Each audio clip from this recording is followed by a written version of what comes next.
The morning session of the Galactic Council began like any other day in the massive chamber on Nexus Prime. Representatives from 47 different species sat in their designated areas, each section designed to accommodate their unique physiologies. The Zeltharian delegates floated in their gravity-nullified pods, while the rock-like Terrans sat on reinforced platforms. In the human section, Ambassador Jake Morrison reviewed his notes one final time.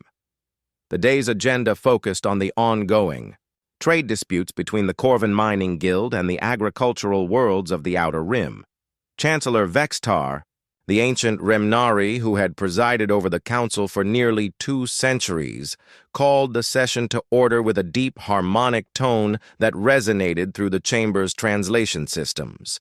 Jake had been Earth's primary representative for 8 years.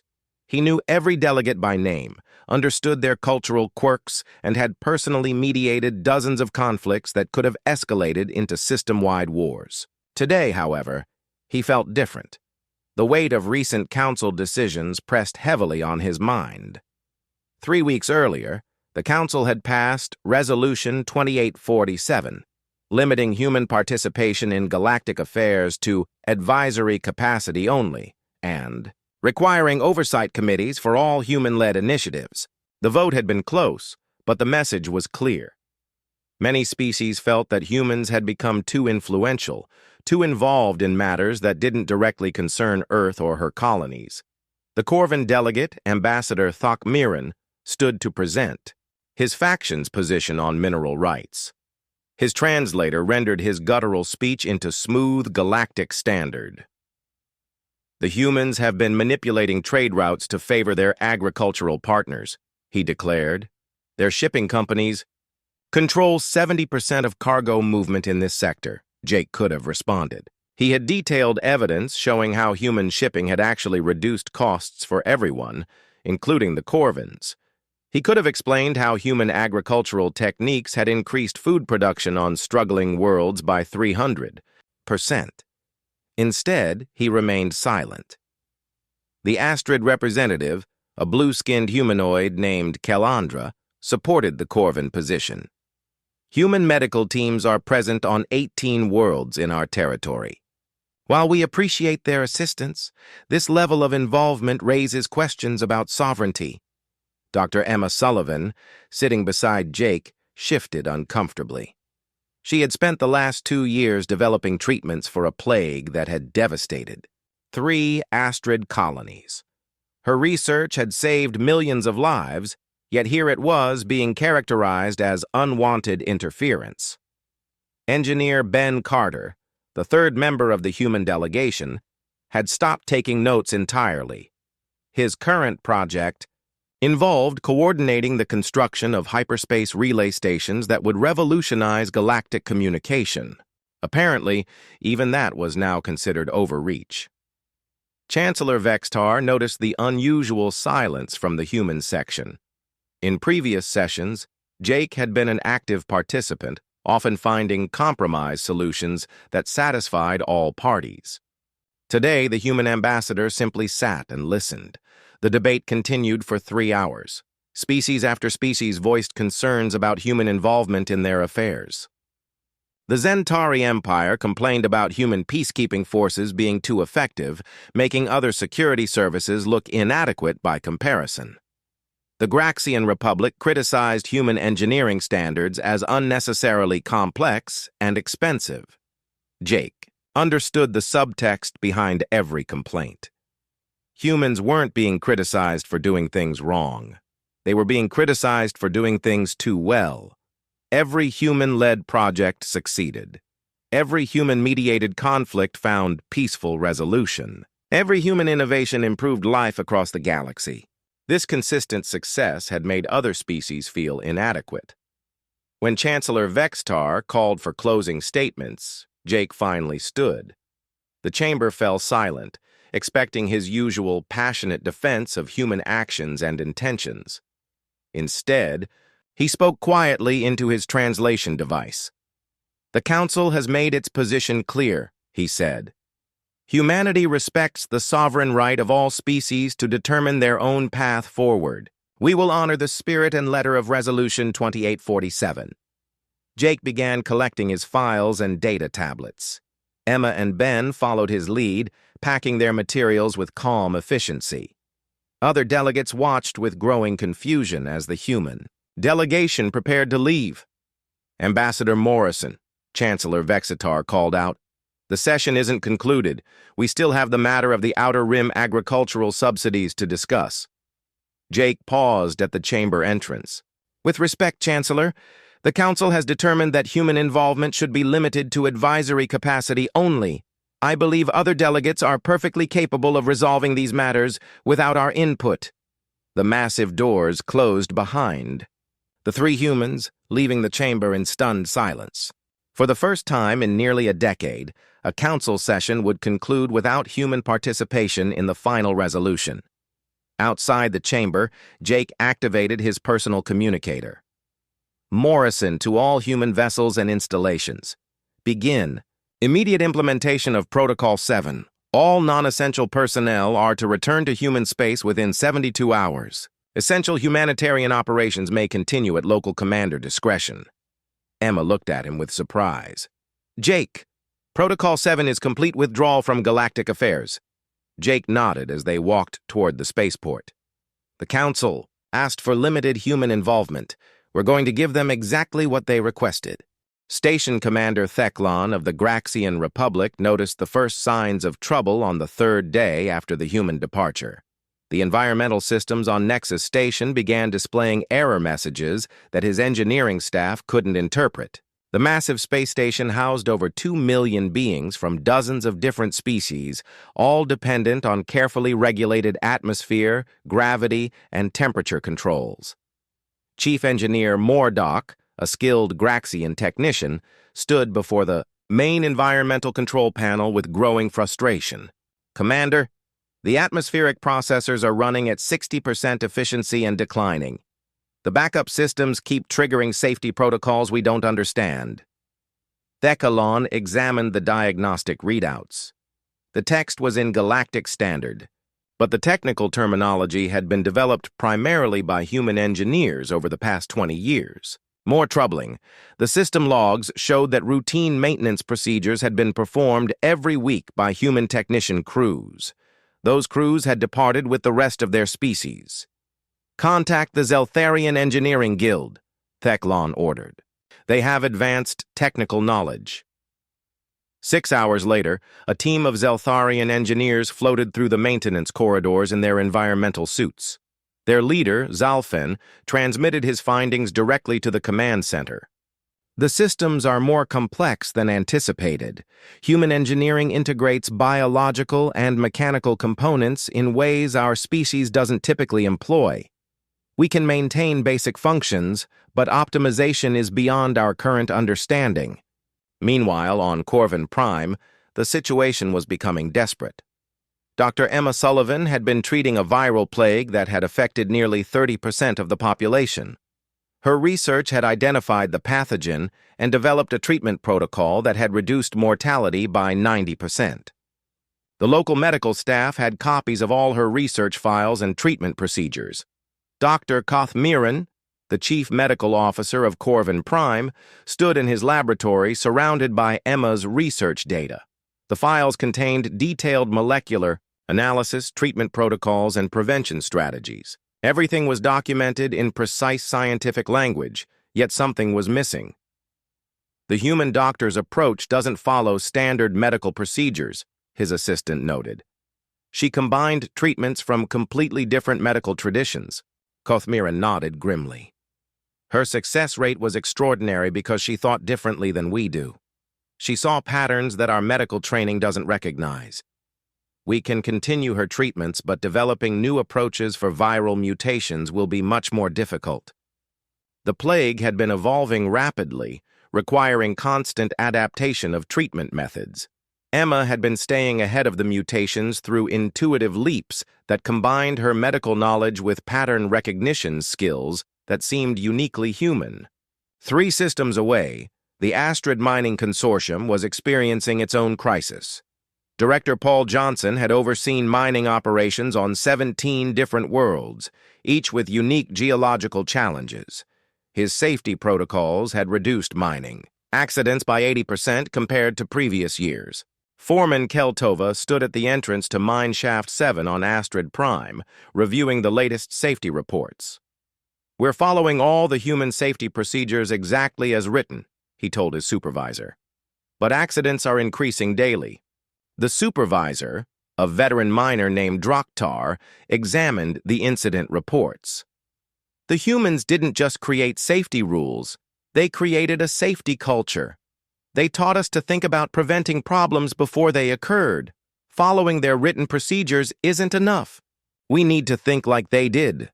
The written safety protocols were comprehensive, covering every known hazard and emergency procedure. However, Paul Johnson's real contribution had been teaching alien workers to anticipate problems that weren't in any manual. He had shown them how to read subtle signs in rock formations, equipment vibrations, and atmospheric readings that indicated developing dangers. On the edge of human space, Captain Lisa Grant of the cruiser Defiance sent her final transmission to the Galactic Communication Network. "This is Captain Grant of the Human Defense Force. All human military vessels are withdrawing from joint patrol duties effective immediately. We thank our alien colleagues for their cooperation and wish them success in maintaining sector security." Admiral Kextor of the Hive Worlds received the transmission aboard his flagship. He had worked closely with human forces for 5 years, learning their tactical approaches and strategic thinking. The combined fleets had been incredibly effective at maintaining peace in the volatile border regions. "Admiral," his tactical officer reported, "human vessels are departing from all patrol sectors simultaneously. Our effectiveness rating will drop by approximately 40% without their support." Kextor understood the implications immediately. Human military doctrine emphasized prevention and de-escalation. They had taught alien forces when not to fight, how to resolve conflicts before they became battles. Without that guidance, the carefully maintained peace in the outer regions would likely collapse. The most disturbing aspect of the human withdrawal was its completeness. No angry demands, no threats, no attempts at negotiation.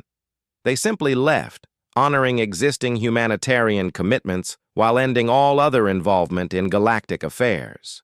Chancellor Vextar called an emergency council session, but the chamber felt different without the human delegation.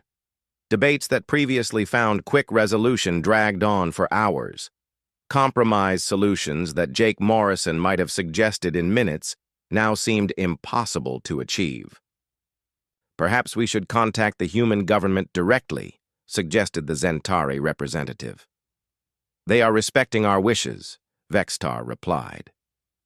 Resolution 2847 limited their involvement to advisory capacity only. They have simply interpreted that more thoroughly than we intended. The agricultural worlds of the Outer Rim were the first to experience food shortages. Human agricultural techniques had transformed struggling colonies into productive farming worlds. The techniques were well documented, but the adaptive thinking that made them work in diverse environments had left with the human agricultural engineers. On Meridian Colony, farmer Bechtel stood in his fields watching his crops fail, despite following all the human agricultural protocols exactly. "The procedures work perfectly on Earth-type worlds," he told his family. "But our soil composition is different, our climate is different. The humans knew how to adapt their methods to our conditions. We only know how to follow their written instructions." The galaxy was beginning to understand that humans hadn't dominated through superior technology or military force. They had succeeded through superior adaptability, creative problem-solving, and an intuitive understanding of how to make existing systems work better. Now that adaptability was gone, and the rest of the galaxy was struggling to fill the void they had left behind. 2 weeks after the human departure, Ambassador Zaltek of the Zentari Empire struggled to maintain order in the Galactic Council chambers. What had once been efficient legislative sessions had devolved into chaotic debates that seemed to spiral endlessly without resolution. The Corvin delegates were shouting at the Astrid representatives about mining rights, while the agricultural worlds demanded immediate assistance with their failing crops. "Order in the chamber," Zaltek called, but his translator could barely be heard above the arguing voices. Previously, Jake Morrison had possessed an uncanny ability to find common ground between opposing factions. He would listen to all sides, identify shared interests, and propose solutions that somehow satisfied everyone. Without that mediating influence, every disagreement became a crisis. The Graxian delegation had requested emergency funding to hire outside engineering consultants for Nexus Station. The environmental systems were now operating at 40% efficiency, and civilian evacuations had begun. 3 major sections of the station had been sealed off due to atmospheric failures. The humans built systems that only they understood, complained Engineer Mordock in his testimony. Their documentation is complete, but their approach to integrating different technologies is unlike anything our species developed. We need time to reverse engineer their methods. Chancellor Vextar, despite his centuries of experience, found himself overwhelmed by the cascade of problems. "How long will these repairs require?" he asked. "Conservative estimate is 18 months for full restoration," Mordock replied, "assuming we can recruit engineers from multiple species to work together effectively." That assumption was proving more difficult than anticipated. Human project managers had possessed an unusual talent for coordinating multi-species work teams. They understood how different alien psychologies and work styles could complement each other. Without that coordination, engineering teams were struggling with communication barriers and conflicting methodologies. On Corvin Prime, the plague situation had reached critical levels. Dr. Kothmiran had followed Emma Sullivan's treatment protocols. Precisely, but the virus had mutated in ways that required new approaches. The human doctor had been developing adaptive treatments at the same pace as the viral evolution. The Corvin medical team was falling behind. "We need to request assistance from the Zeltharian Medical Academy," Kothmiran told his staff. "Their research capabilities might help us develop new treatments." The request was submitted through official channels, but the response was discouraging. Zeltharian medical research focused on their own species' physiology. Adapting their techniques for Corvin biology would require months of preliminary study. Emma had been able to work effectively with any species because human medical training emphasized adaptability and cross-species treatment. The economic implications were becoming severe. Galactic shipping costs had tripled as transportation companies struggled to coordinate cargo movements without human logistics expertise. Captain Steve Wilson had managed shipping schedules for entire star systems, optimizing routes and cargo loads in ways that minimized costs for everyone. His replacement, a consortium of alien shipping companies, was barely managing to maintain basic service levels. Merchant Captain Drelmock of the Hive Worlds found himself stranded at Nexus Station with a cargo hold full of medical supplies destined for plague-affected worlds. "The shipping coordinator says my cargo manifest doesn't match the new classification system," he explained to station officials. "Under human management, this cargo would have been expedited as emergency medical relief."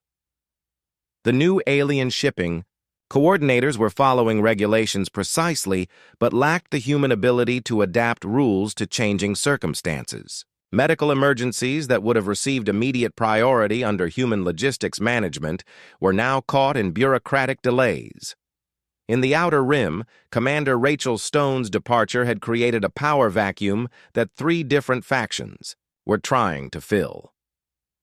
The Meridian Independence Movement, the Corporate Mining Alliance, and the Colonial Defense League had all claimed authority over disputed territories.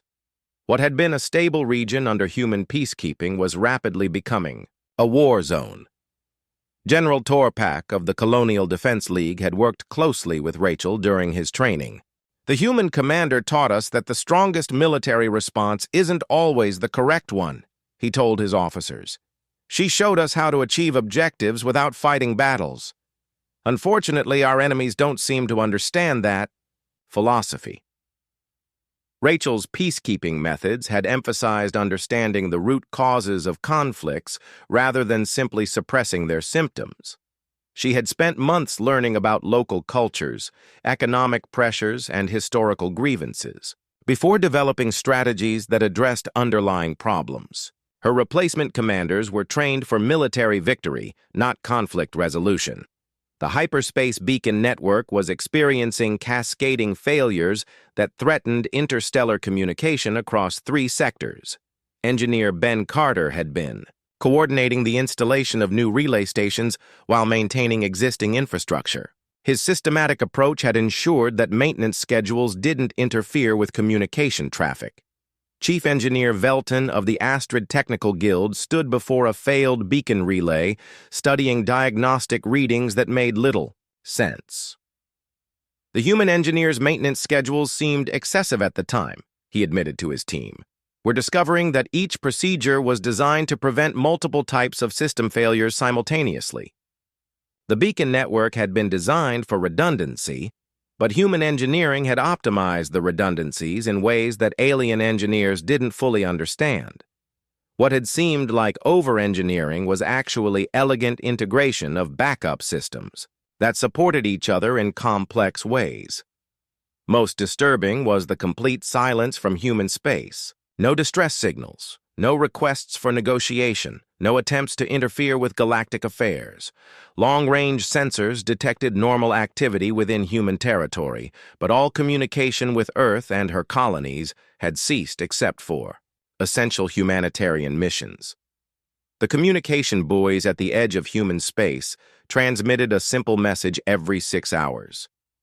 Human space is closed to all non-human vessels until further notice. Emergency humanitarian requests will be evaluated. On a case-by-case basis, maintain minimum safe distance of 1 light-year from all human territories. The message was polite, but absolute. Attempts to contact human authorities through subspace communication received no response.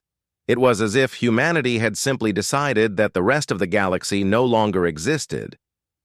Chancellor Vextar convened a closed session with senior delegates to discuss the deteriorating situation. We are facing system-wide failures in infrastructure, logistics, medical response, and peacekeeping, he announced. The human withdrawal has revealed how dependent we had become on their capabilities. The Zentari representative posed the question that everyone was avoiding. Should we formally request their return? The silence that followed spoke volumes about the pride and political complications involved in admitting that the Council had made a serious mistake in pushing humanity away. 1 month after the human exodus, Chief Science Officer Maya Patel's absence was being felt across 17 different research stations throughout the galaxy. Dr. Zethkol of the Remnari Science Academy stood in his laboratory on Kepler Station, surrounded by Maya's research files and half-completed experiments. Her departure had left a void that was proving impossible to fill. The human scientist's approach was completely unconventional, Zethkol explained to his research team. She would combine theoretical physics with practical engineering, add elements of biological research, and somehow produce breakthrough discoveries that none of our species had considered. Maya had been working on a project to improve hyperspace engine efficiency. Her notes showed that she had integrated quantum mechanics, metallurgy, and even botanical research to develop new engine components. The alien scientists could follow her mathematics and understand her conclusions, but they couldn't replicate her creative leaps. Look at this equation sequence. Zethkol pointed to Maya's holographic displays. She combined Zeltharian quantum theory with Corvin metallurgy formulas and added variables based on Earth plant growth patterns. The result is a 15% improvement in hyperspace engine efficiency, but how did she know to combine such unrelated fields? Dr. Kailandra, a Zeltharian quantum physicist, studied Maya's work with growing admiration.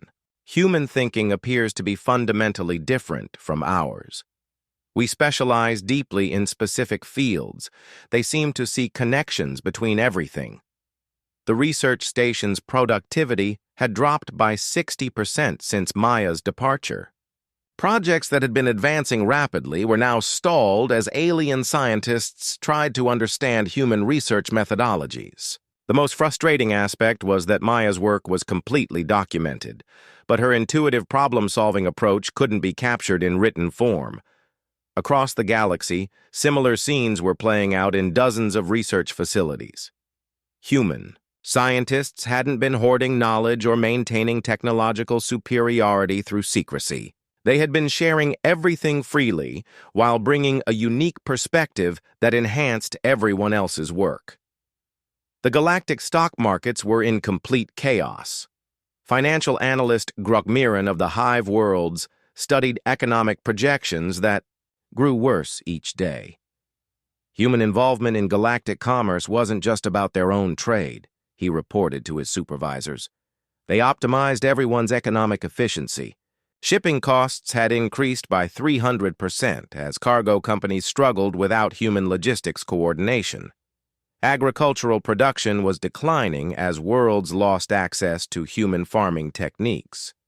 Medical research had slowed dramatically. Without human adaptive thinking, industrial production was suffering as manufacturing worlds struggled to maintain human-designed safety and efficiency protocols. The humans weren't dominating our economy, Grokmiran realized. They were making our economy work better. Without them, we're reverting to pre-contact efficiency levels across every sector. Captain Troy Martinez's absence was being felt most acutely by the Galactic Defense Force. Commander Veltor of the Astrid Defense Corps had trained under Troy for 2 years, learning human tactical doctrines that had revolutionized space combat. Efficiency. Human military science wasn't about superior weapons, Veltor explained to his pilots. They taught us to think differently about conflict resolution. Their tactics focused on achieving objectives with minimal violence and maximum efficiency. The Galactic Defense Force had conducted war games every month to maintain readiness. Under human instruction, their success rates had improved by 40%, while casualty projections had decreased by 60%. Human military doctrine emphasized understanding enemy motivations, predicting their actions, and finding ways to achieve strategic goals without prolonged conflict. Captain Martinez taught us that the best military victory is the one that doesn't require fighting, Veltor continued. He showed us how to position forces in ways that discouraged aggression while maintaining our ability to respond to actual threats. Without human strategic thinking, the Defense Force was reverting to conventional military doctrines that emphasized overwhelming force and decisive battles. These approaches were effective but costly in both resources and lives. The most sobering realization came from Chancellor Vextar's own analysis of council efficiency ratings. He had requested a comprehensive review of legislative productivity over the past decade, and the results were disturbing. Every committee, every working group, every crisis response team that included human representatives consistently outperformed those composed entirely of other species, he reported to the senior council members. Human participation improved our legislative efficiency by an average of 43%. The data showed that humans hadn't been taking control of council proceedings. Instead, they had been facilitating better communication between other species. Jake Morrison had possessed an unusual ability to understand different alien perspectives and help them find common ground. The humans weren't imposing their will on galactic affairs, Vextar continued. They were helping us govern ourselves more effectively. They were making us better at being who we are. This realization was perhaps the most painful aspect of the entire crisis. The Council had pushed humanity away not because they were doing anything wrong, but because they were making everyone else look inadequate by comparison. Human competence had been so consistent and thorough that other species had begun to feel diminished. On Nexus Station, the environmental crisis was reaching critical levels. Station Commander Thecalon had been forced to order the evacuation of entire residential sectors as life support systems continued to fail. The Zeltharian engineering consultants were making progress, but their repair timeline had extended to over 2 years. "We're learning that human engineering wasn't just about building better systems," Chief Engineer Mordock reported. "They built systems that improved over time through continuous optimization. Our approach focuses on building systems that work correctly from the beginning and then maintaining them at that level." Human engineering philosophy had emphasized adaptive systems that could evolve to meet changing requirements. They had designed infrastructure that became more efficient through use, learning from operational data to optimize performance automatically. Alien engineering traditions focused on creating robust systems that maintained consistent performance levels.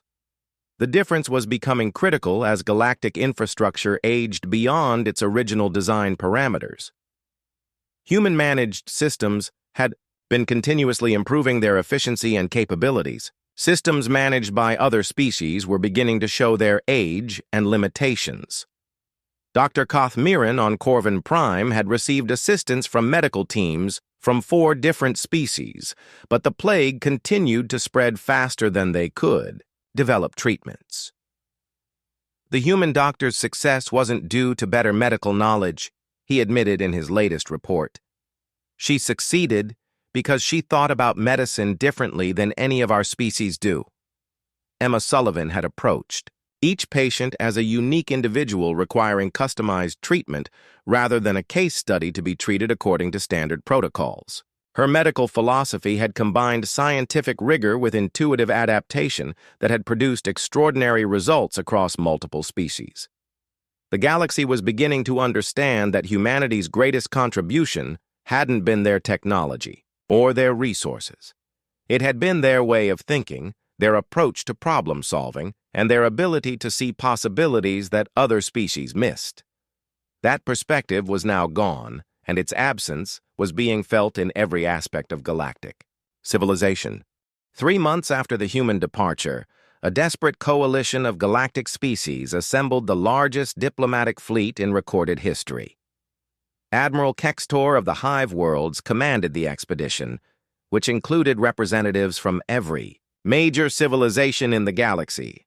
Their destination was the edge of human space, where the communication buoys continued their monotonous broadcast warning all non-human vessels to maintain distance. The fleet consisted of over 200 vessels, representing 47 different species. Each delegation brought gifts, trade proposals, and formal apologies for the perceived slights that had led to humanity's withdrawal. Chancellor Vextar himself had joined the mission, abandoning his duties on Nexus Prime despite the ongoing environmental crisis there.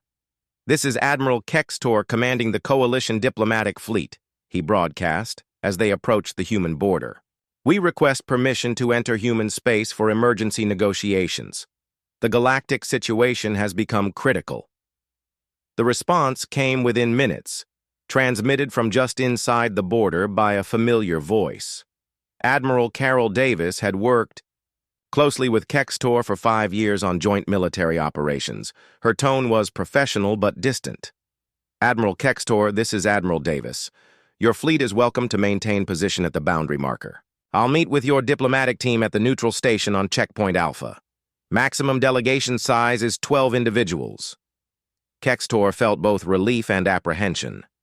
At least the humans were willing to talk, but the formality of Carol's response suggested this wouldn't be a simple reunion between military colleagues. Checkpoint Alpha was a small diplomatic station exactly 1 light year from human space. It had been constructed years earlier for meetings between human and alien representatives, but it had been abandoned since the Exodus. When Kextor's shuttle docked, they found the station fully operational with fresh supplies and functioning life support systems. Admiral Davis was waiting in the main conference room, accompanied by Captain Steve Wilson from the Merchant Marine and Dr. Emma Sullivan, who had returned from her medical missions specifically for this meeting. The 3 humans sat calmly as 12 alien delegates filed into the room, each representing a different species or political faction. Chancellor Vextar spoke first, his ancient voice carrying centuries of diplomatic experience. "Admiral Davis, We come to request humanity's return to galactic affairs. The situation has become untenable without your participation.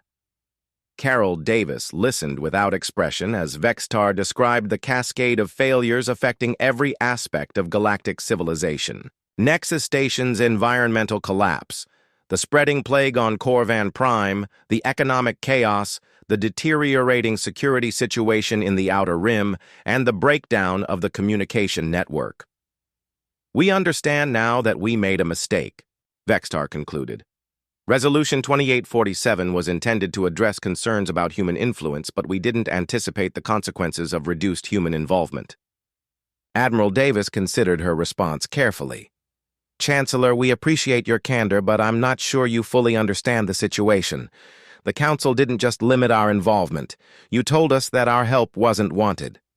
Captain Wilson leaned forward. For 20 years, humanity has been trying to be good galactic citizens. We shared our knowledge freely. We mediated your conflicts. We helped build your infrastructure, and we asked for nothing in return except the opportunity to be part of the galactic community. Dr. Sullivan added, the vote on Resolution 2847 wasn't close. 67% of Council members supported limiting human involvement. That wasn't a misunderstanding or a mistake.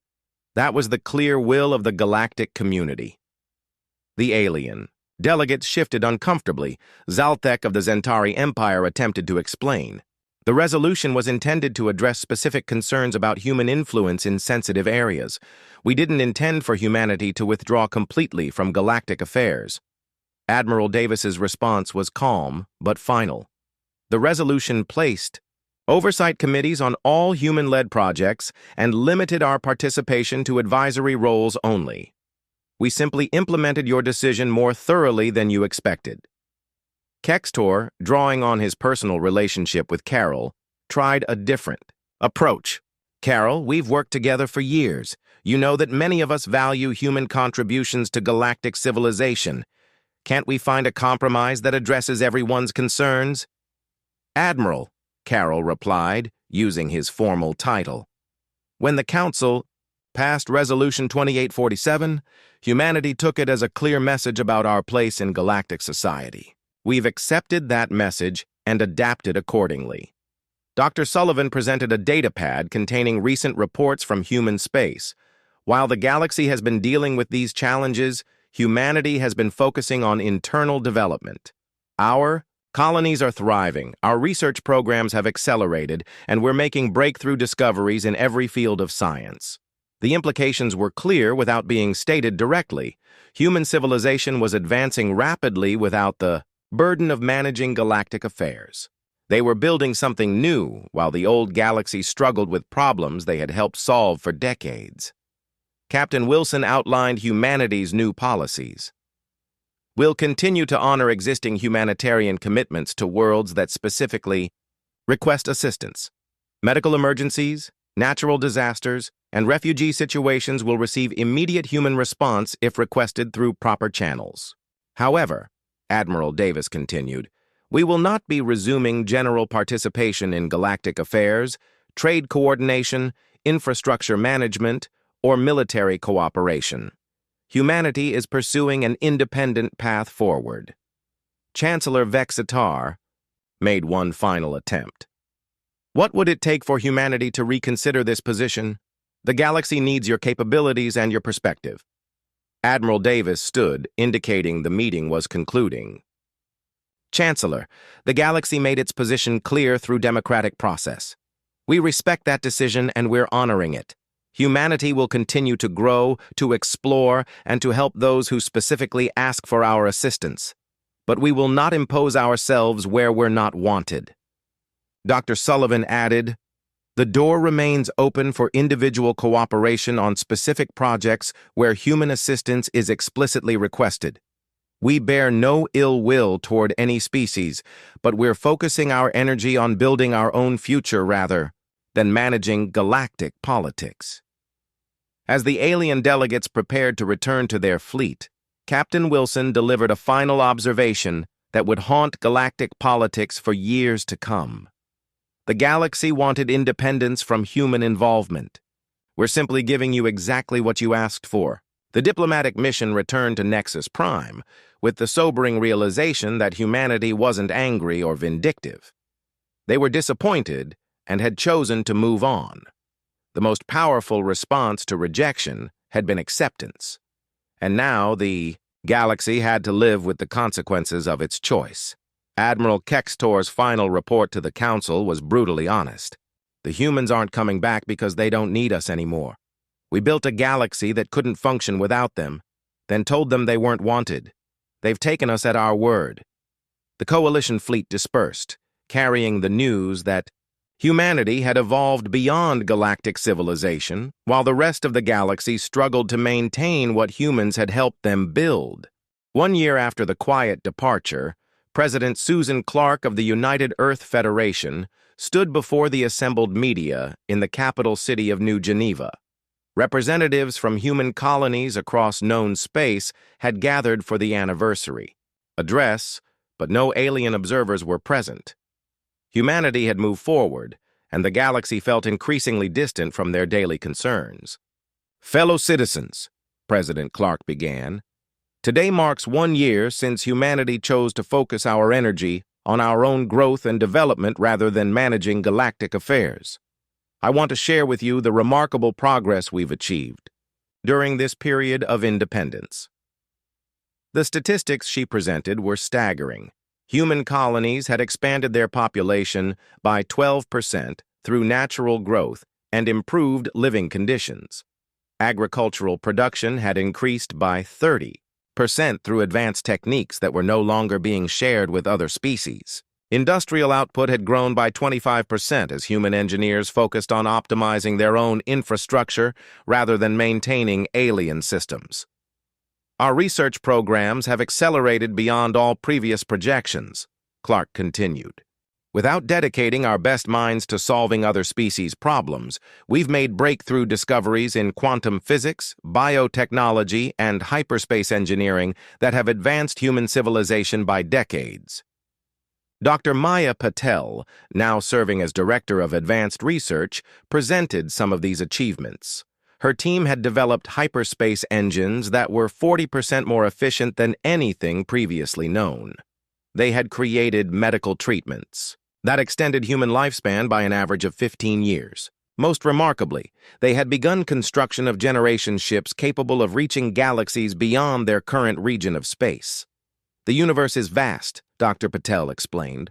While we maintain our humanitarian commitments to worlds that request assistance, humanity is preparing to explore regions where no known species have traveled. We're building our own future rather than managing someone else's past. The contrast with galactic civilization was stark. Nexus Station had finally been repaired after 18 months of work, but it operated at 70% of its previous efficiency.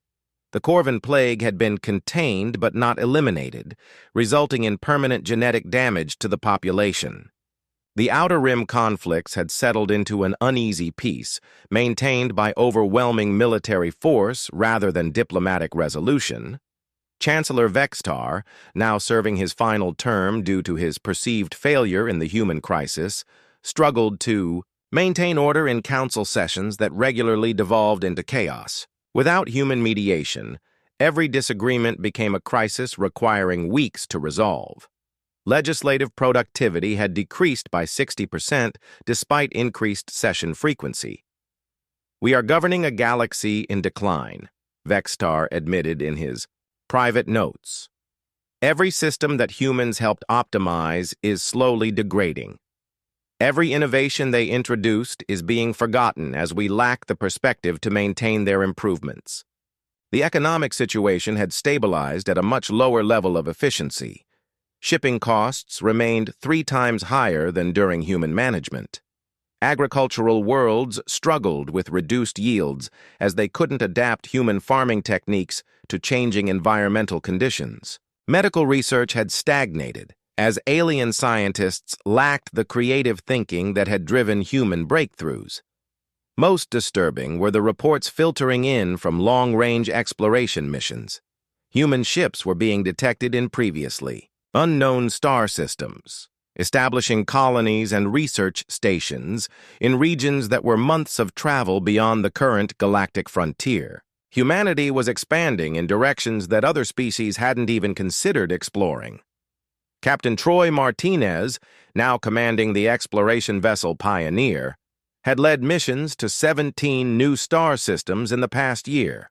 His reports, when they occasionally reached galactic intelligence services, described worlds rich in resources and opportunities that humans were claiming for themselves.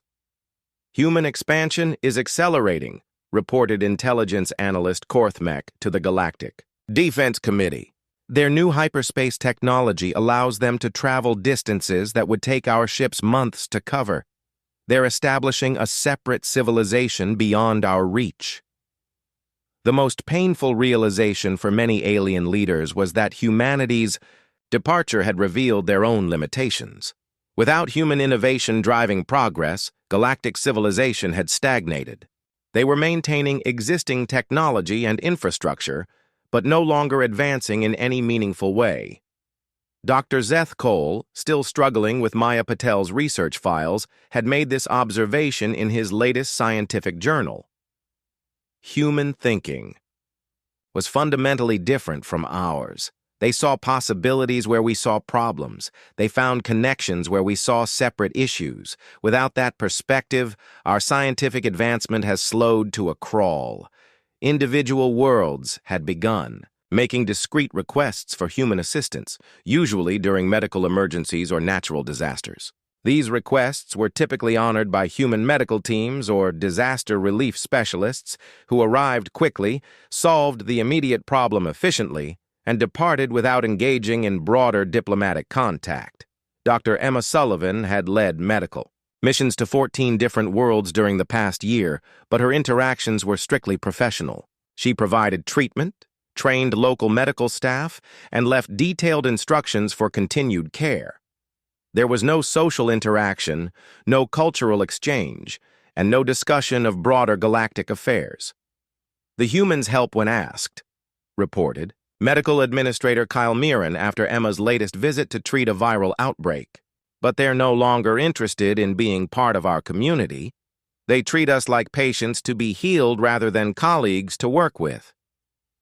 This shift in relationship dynamics reflected humanity's new perspective on galactic affairs. They viewed other species with benevolent detachment, willing to provide assistance when requested, but no longer emotionally invested in galactic civilization's success or failure. President Clark's address concluded with an announcement that would reshape the galaxy's understanding of humanity's future. Today, I'm pleased to announce the launch of Project Horizon. Human exploration fleets will begin systematic mapping and colonization of the Andromeda Galaxy. We estimate that within 50 years, humanity will have established a permanent presence in our neighboring galaxy. The implications were staggering. While galactic civilization struggled to maintain the systems that humans had helped build, humanity was preparing to establish an entirely new civilization in a different galaxy. They weren't just moving forward, they were moving beyond the reach of their former galactic neighbors entirely. The anniversary address ended with a simple statement that captured humanity's new relationship with the galaxy. We bear no ill will toward our former galactic neighbors. We hope they build the future they want. Our door remains open for those who need our help, but humanity is focused on building something new rather than managing something old. As President Clark's words spread throughout human space, they reached the galaxy through communication intercepts and intelligence reports. The message was clear. Humanity had not just recovered from their rejection by galactic society, they had transcended it entirely. The Galactic Council still met, still debated, still passed resolutions, but the sessions felt hollow compared to the productive years when human representatives had helped find solutions to seemingly impossible problems. The galaxy continued to function, but it no longer thrived, and the gap between human achievement and galactic stagnation grew wider with each passing day.